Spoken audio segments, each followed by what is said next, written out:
Hello family, म दिपङ्कर छेत्री अनि तपाईँहरूलाई स्वागत छ मेरो नयाँ युट्युब च्यानल जानकारी गुरुमा। आज म तपाईँहरूलाई सिकाउन गइरहेको छु एकदमै सजिलो कसरी जब भ्याकेन्सी खोज्ने अनि कुन वेबसाइटमा जाने भन्ने कुरा। धेरैजना हामी 12 पढेको, 10 पढेको, कलेज पढेको, विभिन्न पढेकोहरू हामी यो गुगलमा गएर धेरै कन्फ्युज हुन्छ अनि हामीलाई करेक्ट इन्फर्मेसन कसैले दिइरहेको हुँदैन, आदि इन्फर्मेसन हुन्छ।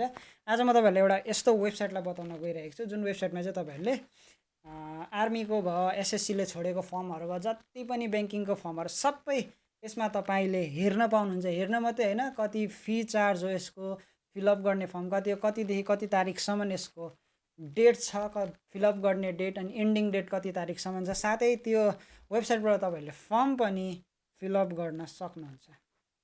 म तपाईँहरूलाई देखाउने छु। अब भिडियो पुरा हेरिदिनु होला, पुरा हेर्नु भयो भने मात्रै भिडियोलाई तपाईँहरूले बुझ्नुहुनेछ। म तपाईँहरूलाई सिधै लिएर जानेछु मेरो मोबाइलको स्क्रिनमा म गइसकेको छु। अब यहाँबाट तपाईँले गुगल या क्रोम कुनै पनि ब्राउजरलाई ओपन गर्न सक्नुहुन्छ। म चाहिँ क्रोमलाई थिचिरहेको छु अनि क्रोममा चाहिँ तपाईँले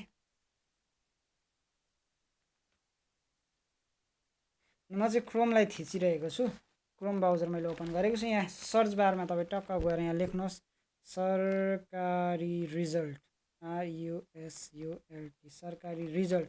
यहाँ फर्स्टकै सरकारी रिजल्ट जुन देख्न हुँदैछ तपाईँले स्क्रिनमा, अनि यहाँ क्लिक गर्नुहोस् अनि तपाईँको सरकारी रिजल्ट.com भनेर आउँछ। अनि सेकेन्डमा सरकारी रिजल्ट.com, सरकारी रिजल्ट अफिसियल 2020 सेकेन्डको यो वेबसाइटलाई चाहिँ तपाईँले क्लिक गर्नु होला। मैले क्लिक गरिसकेको छु अनि मलाई सिधै होम पेजमा लगेको छ। होम पेजमा म गइसकेको छु। अब होम पेजमा चाहिँ यहाँ फर्स्टमै देख्न सक्नुहुन्छ तपाईँले,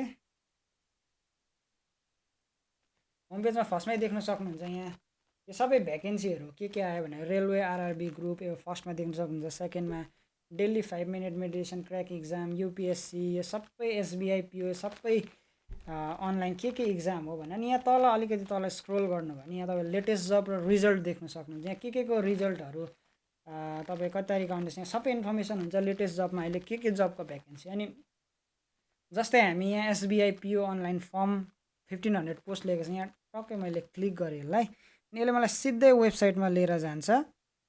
अनि सिधै वेबसाइटमा लिएर जान्छ। त्यहाँदेखि मैले तल यसरी स्क्रोल गर्दै गएँ भने यसलाई म यहाँ देख्नुहुन्छ अनलाइन एप्लाई स्टार्ट 18 जुनदेखि 2026देखि लास्ट डेट चाहिँ फर्मको बन्द हुने डेट रहेको छ 8 जुलाई 2026 अनि इक्जाम डेट अगस्तमा रहेको छ। यसरी सबै इन्फर्मेसन हुन्छ। अनि यहाँ फिज कति हो, एप्लिकेसन फी जेनरल ओबिसीलाई 750 अनि एससी एसटीलाई 0।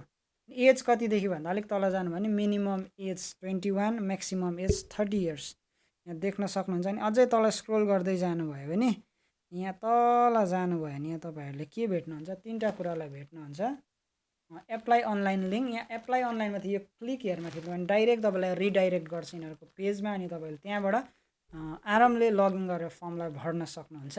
अनि सेकेन्डमा चेक नोटिफिकेसन, यहाँ के नोटिफिकेसन आएको छ यो गभर्मेन्टबाट त्यो तपाईँले चेक गर्न सक्नुहुन्छ। अनि जस्तै मैले एप्लाई अनलाइन लिङ्कमा क्लिक गरेँ, मलाई डाइरेक्ट अब एसबिआईको पेजमा लग्यो अनि click here for new registration भन्दैछ। न्यू रेजिस्ट्रेसन भने मैले यो रेजिस्टर गर्न पऱ्यो।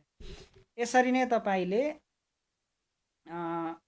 सरकारी रिजल्टमा गुगलमा क्रोममा गइकन तपाईँले हेर्न सक्नुहुन्छ। अनि आफ्नो कुन इक्जामको फर्महरू आएको छ फिलअप गरेर तपाईँले आफ्नो सपनाहरू पुरा गर्न सक्नुहुन्छ, इक्जाम क्र्याक गर्न सक्नुहुन्छ। आजलाई यति नै छ भिडियो। यो भिडियो यदि तपाईँलाई मन पर्यो भने सब्सक्राइब गर्न नभुलिनु होला, लाइक गर्न नभुलिनु होला अनि सेयर पनि गर्न नभुलिनु होला। फेरि पनि नयाँ भिडियो लिएर आउनेछु। तबसम्मको लागि बाई बाई, सी यू।